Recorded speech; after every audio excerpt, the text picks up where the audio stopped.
எனக்கு என்னடா நீ பண்ணன்னு தான் மக்கள் கேட்கறேன். எல்லாமே அட்வர்டைஸ்மெண்ட்ல மட்டும் தான் இருக்கு. ரியாலிட்டில So, anyways, நன்றி Harish. Thank you for giving me opportunity.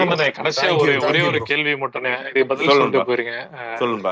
அரசியல் தெரியல, அரசியல் தெரியாத கூட்டம் அப்படிலாம் சொல்றாங்களே, அரசியல் தெரியாததான் நல்ல அரசியல். அரசியல் தெரியாததான் நல்ல அரசியல். ஏன்னா அரசியல் ரொம்ப தெரிஞ்சா அவன் விஷமாயிருவான், அவன் மிருகமாயிருவான். அதுவும் தமிழ்நாட்டு அரசியல் ரொம்ப தெரிஞ்சா அவன் மிருகமாயிருவான். இன்னசென்ட்டா அரசியல் தெரியாம மக்களை பத்தி யோசிச்சாலே போதும், அதான் நல்ல அரசியல்.